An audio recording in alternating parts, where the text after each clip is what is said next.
The Galactic Council chamber was a spectacle of interstellar magnificence.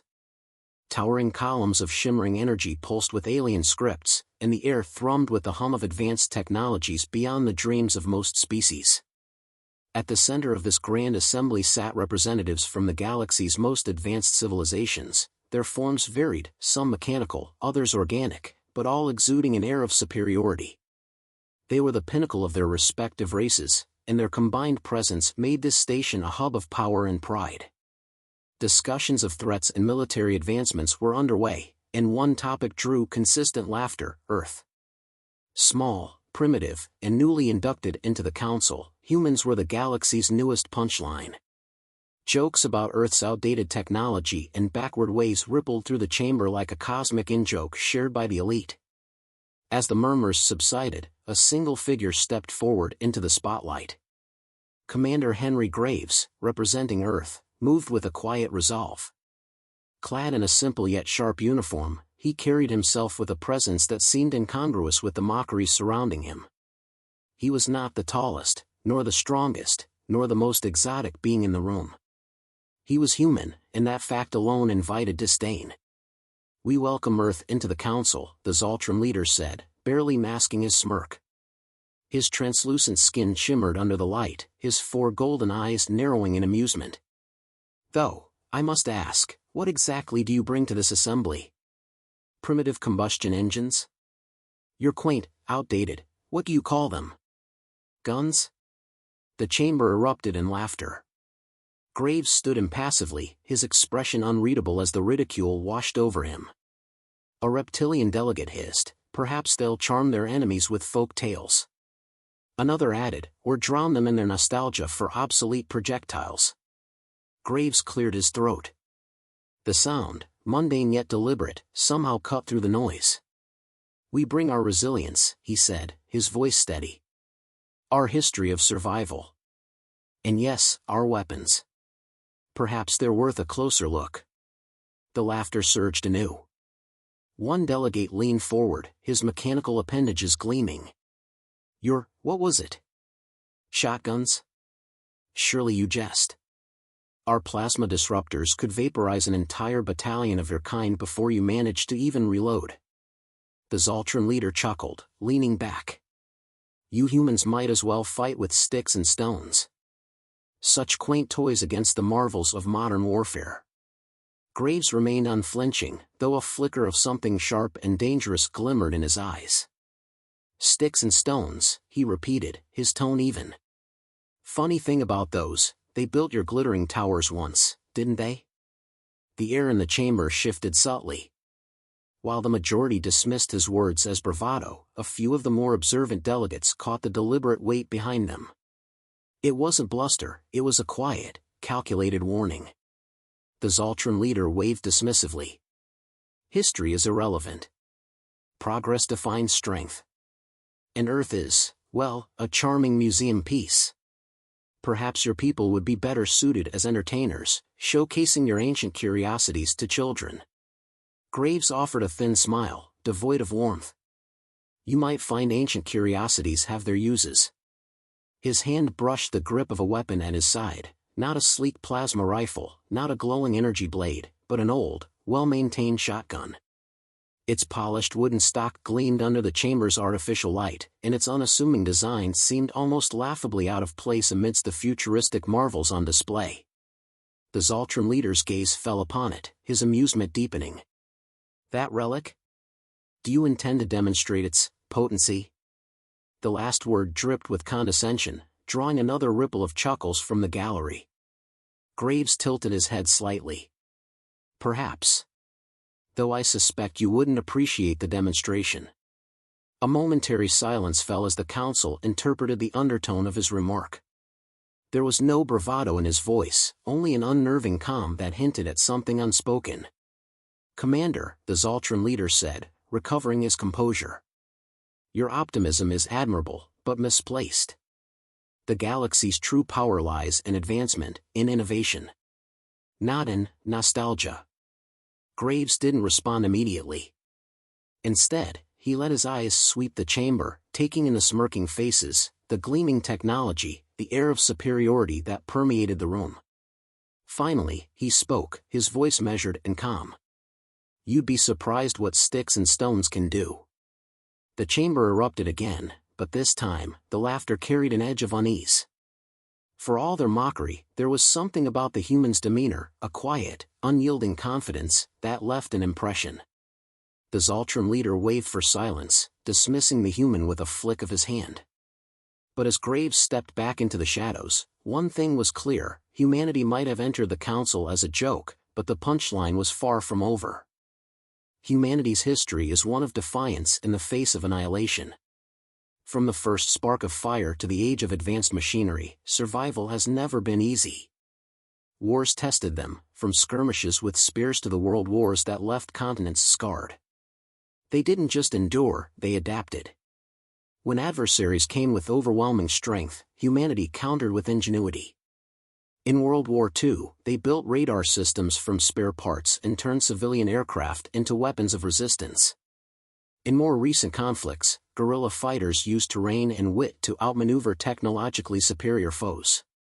Natural disasters too, plagues, superstorms, and shifting climates, only reinforced a hard truth: survival doesn't favor the strongest, but the most adaptable. For humanity, war was never a contest of technology alone. Their philosophy was simple but unshakable: it's not the weapon, it's the will behind it. A soldier with determination could wield even the most rudimentary tools to devastating effect. History proved this time and again. When swords met muskets, muskets won. When muskets faced machine guns, trenches became fortresses. Each era forced humans to innovate and endure, but their defining trait wasn't the tools they created, it was the relentless drive to keep going when others faltered. Commander Henry Graves embodied this spirit. A veteran of Earth's countless conflicts, his life was a testament to the resilience of his people. As a young soldier, he had faced an enemy force far superior in numbers and equipment. His unit was cut off, outgunned, and surrounded in a desolate war zone. Conventional wisdom would have dictated surrender, but Graves wasn't wired that way. Instead, he scavenged what little he had: a can of fuel, broken machinery, and a roll of duct tape. In hours, he turned those scraps into improvised traps and incendiary devices. When the enemy advanced, they fell into a maelstrom of destruction.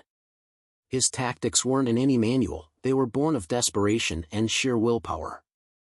Graves didn't just survive that battle, he led his battered unit to victory. That moment defined him. He wasn't the most physically imposing soldier, nor was he the best marksman. What set him apart was his mind, sharp and unrelenting, paired with an unshakable belief in humanity's ability to overcome the impossible. This belief wasn't naive optimism, it was forged in blood and fire. While other species in the galaxy revered strength or intellect, humanity revered grit, and Graves carried that legacy with him like armor. In his hand, Graves carried a weapon that seemed absurd to the Galactic Council: a shotgun. Not sleek, not glowing, not a marvel of advanced engineering. Just an antique, handcrafted shotgun with aged wood and polished steel. To the aliens, it was a relic of Earth's past, a symbol of its outdated thinking. But to Graves, it was far more than that. It was a reminder of Earth's history, of simpler tools wielded with devastating effect. Each scratch on its barrel was a story, each polished groove a testament to its durability. In human hands, it was not just a weapon, it was a statement. The council dismissed it, of course. Quaint, one delegate had sneered, like a museum piece. The Zoltran leader was more blunt, calling it a stick dressed as a weapon. Graves offered no defense. He didn't need to. Those who mocked it saw only the surface, but Graves understood what lay beneath.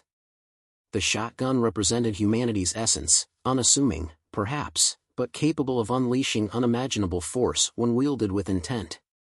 The ridicule reached its peak when the Zoltran leader proposed the challenge. "Let's settle this matter," he said with a grin that didn't bother hiding his disdain. "One human against our finest prototype warriors. Let's see how your resilience fares against true power." Graves didn't hesitate.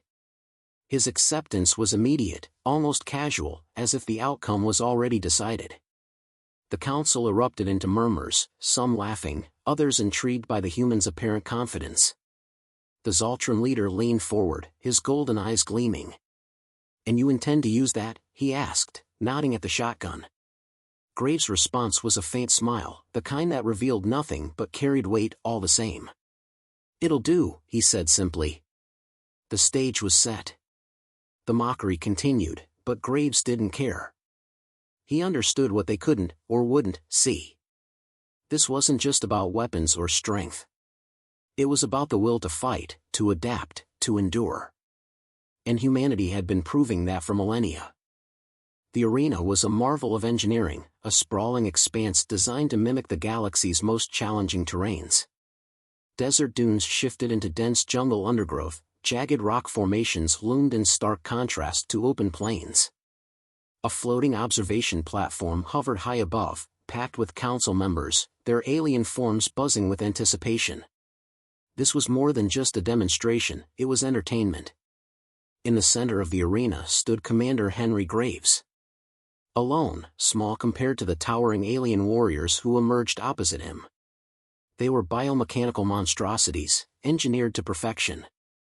Their sleek, plated bodies gleamed under the artificial sunlight, and their weapons pulsed with a menacing glow. Each alien was armed with an array of high-tech armaments, plasma cannons, energy blades, and adaptive shielding systems that shimmered like heat waves. The crowd erupted into laughter and jeers. Bets were placed, each more disparaging than the last. 30 seconds, one delegate scoffed. "That's all the human will last." Another chimed in, "He won't even scratch the paint." The Zoltran leader smirked, his golden eyes fixed on Graves. "Let's hope this doesn't end too quickly," he mused. Graves stood motionless, inspecting his shotgun with an almost meditative calm. His lack of reaction to the taunts only added to the audience's amusement. They saw a primitive relic against a technological titan. But Graves wasn't thinking about them, his focus was entirely on the task ahead. A chime signaled the beginning of the duel. The alien warriors moved first, their biomechanical frames whirring as they unleashed a barrage of plasma fire. The air shimmered with heat as bolts of energy tore through the terrain, obliterating rock formations and setting foliage ablaze. Graves, however, was already moving. His seemingly outdated boots pounded against the ground with purpose as he dove into the jungle undergrowth, vanishing from sight. The aliens advanced, their confidence evident in their leisurely pace. They fired indiscriminately, their weapons tearing the jungle apart. But for all their technological superiority, they lacked subtlety. Graves used the chaos to his advantage, moving silently, studying their patterns, and setting his traps. The first alien stepped into a narrow clearing, its energy shields shimmering as it scanned for its prey. Graves was waiting. He fired a single shot, the deafening roar of the shotgun cutting through the hum of advanced weaponry. The buckshot collided with the shield, not breaking it but disrupting it just enough to expose a gap. In an instant, Graves moved in, closing the distance before the alien could react. A second shot, aimed at a joint in the creature's biomechanical armor, sent it stumbling backward. It wasn't the brute force that incapacitated it, it was precision, exploiting the enemy's overconfidence and lack of awareness. The audience gasped.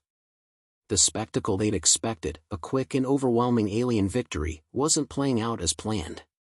"A fluke," someone muttered, but the murmurs of doubt began to spread. The remaining two warriors regrouped, adjusting their strategy. They switched to a coordinated attack, attempting to box Graves in with suppressive fire. But Graves was already on the move, weaving through the terrain with an agility that belied his human limitations. He used the environment, baiting them into tight spaces where their larger frames became a disadvantage. At one point, a towering alien charged into a dense thicket, its energy blades slicing through trees like paper. Graves waited until the perfect moment, then fired a shot at a weak branch overhead. The branch cracked and fell, not harming the alien but startling it enough for Graves to close the gap. With the butt of his shotgun, he struck a control node on the alien's weaponized arm, disabling its primary plasma cannon. The alien roared in frustration, swinging wildly, but Graves had already slipped back into the shadows. The duel wasn't just physical, it was psychological. The aliens, so accustomed to overwhelming their enemies with superior firepower, began to falter. Graves' unpredictability unnerved them. Every move he made seemed deliberate, every evasion a step toward turning the tide. The Zoltran leader watched intently, his smugness waning. "He's toying with them," one delegate whispered. Another added, "He's making them look slow." As the second alien collapsed, a combination of traps and close-range strikes rendering it inert, the crowd fell silent. Graves stepped into the open, his shotgun resting on his shoulder. He glanced up at the observation platform, his expression unreadable but his eyes sharp. There was no mockery, no gloating, just the quiet confidence of someone who knew exactly what he was doing. One warrior remained. It adjusted its tactics, clearly learning from its fallen comrades. But Graves was already 2 steps ahead. For every high-tech adaptation, he countered with something simple yet effective. An ambush here, a feint there. He wasn't just fighting to win, he was making a point. The duel wasn't over yet, but the outcome was already shifting. What began as a spectacle of alien superiority was turning into a lesson in humanity's greatest strength, the ability to outthink, outmaneuver, and outlast any opponent, no matter how advanced. Graves moved through the arena like a predator, each step calculated, every action deliberate. He used the terrain to his advantage, ducking behind rocky outcrops, sliding through thick vegetation, and weaving through crumbling structures. The shotgun in his hands was more than a weapon, it was an extension of his will, each shot timed and aimed with precision. In his mind, Graves replayed lessons from Earth's blood-soaked history. The art of improvisation, honed through centuries of conflict, was humanity's greatest weapon. In wars against better-equipped enemies, humans had learned to adapt. When resources were scarce, they scavenged. When outnumbered, they used ambushes. When outmatched, they exploited their enemy's arrogance. This wasn't just strategy, it was survival, encoded in their DNA. Flashbacks blended into his focus. Memories of soldiers in trenches crafting weapons from scraps, of resistance fighters turning everyday objects into tools of war, of desperate battles where victory wasn't won through superior firepower but by sheer ingenuity. Graves carried that legacy with him, and now, in this alien arena, he put it into practice. The audience's jeers had turned into murmurs of disbelief as Graves began planting traps. Scavenging debris from the destroyed terrain, he crafted crude yet effective devices. A piece of shattered alien armor became a pressure plate.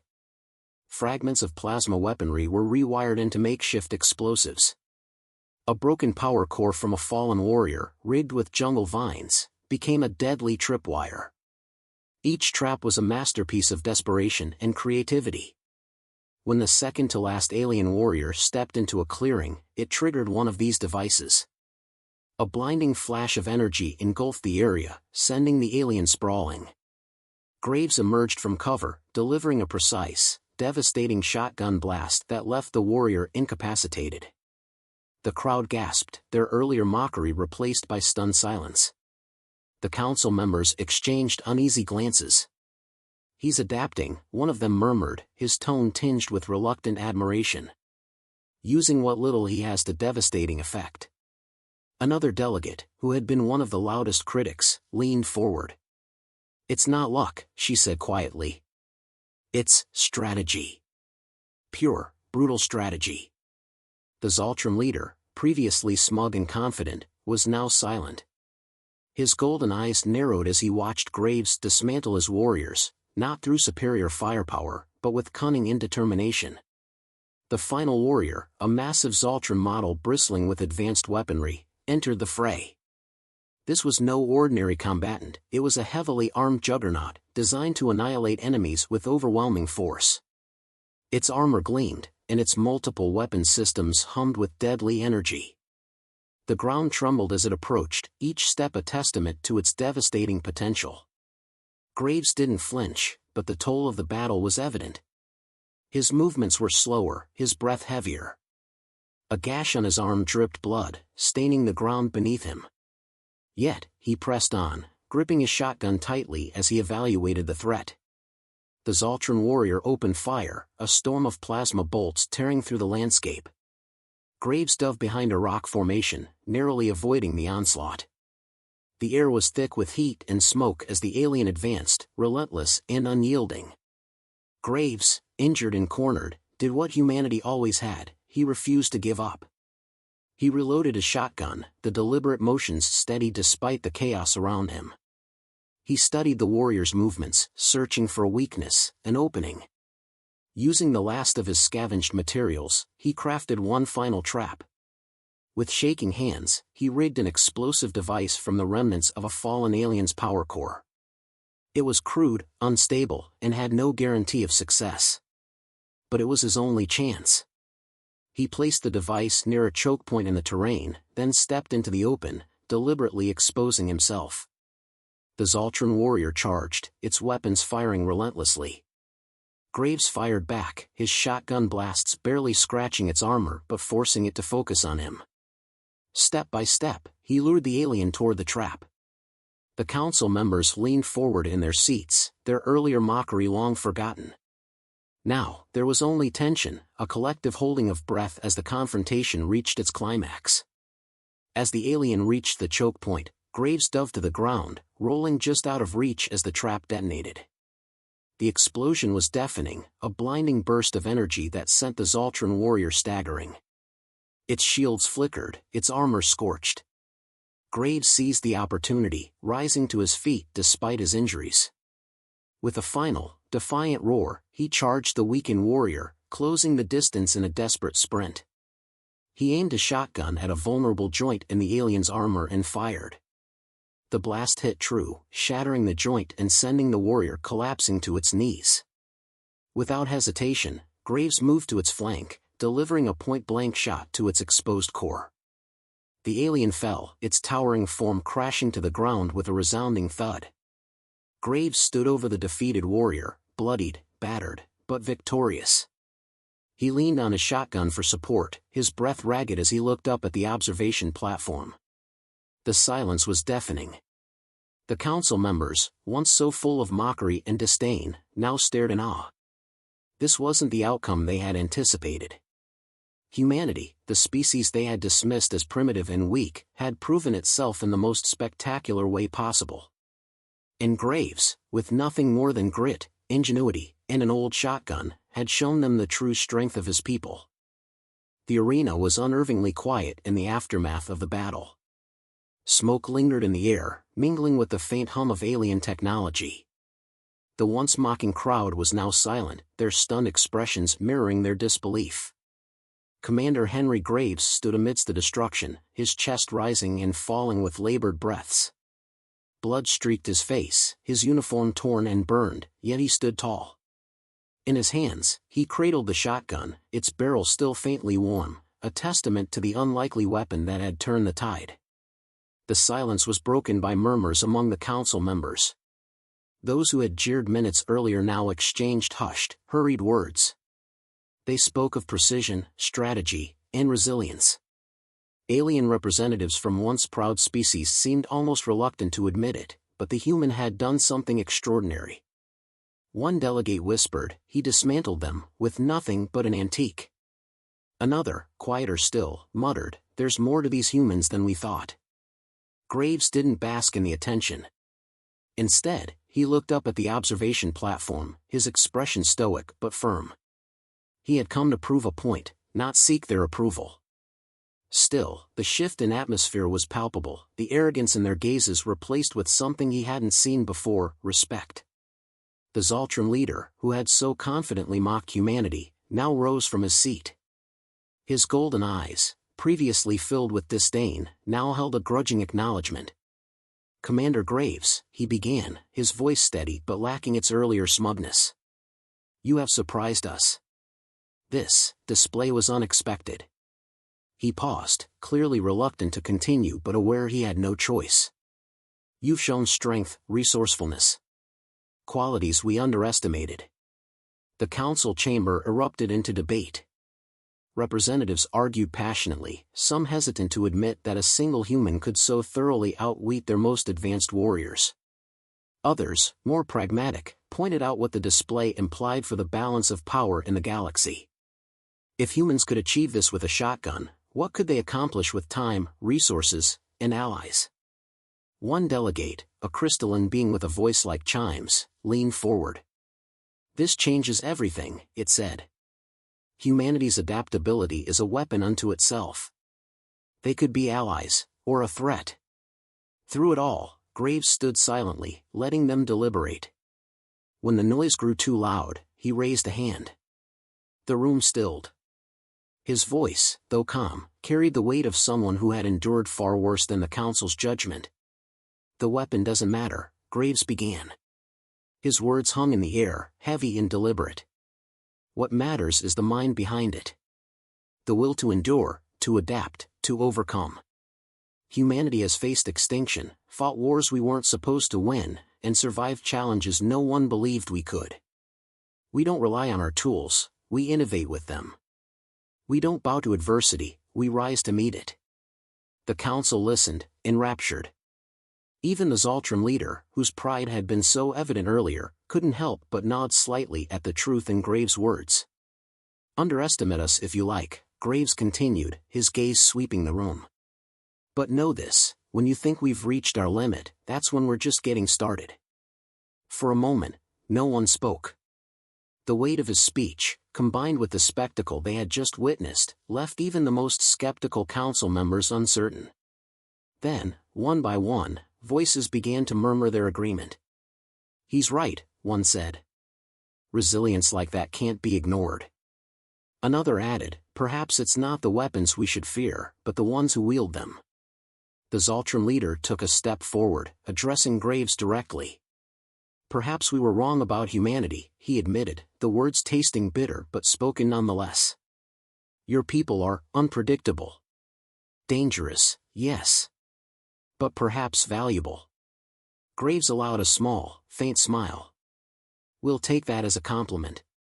As the session concluded, the Council voted to recognize Earth not as a fledgling planet to be dismissed but as a full member of the Galactic Council. Humanity was no longer the butt of their jokes.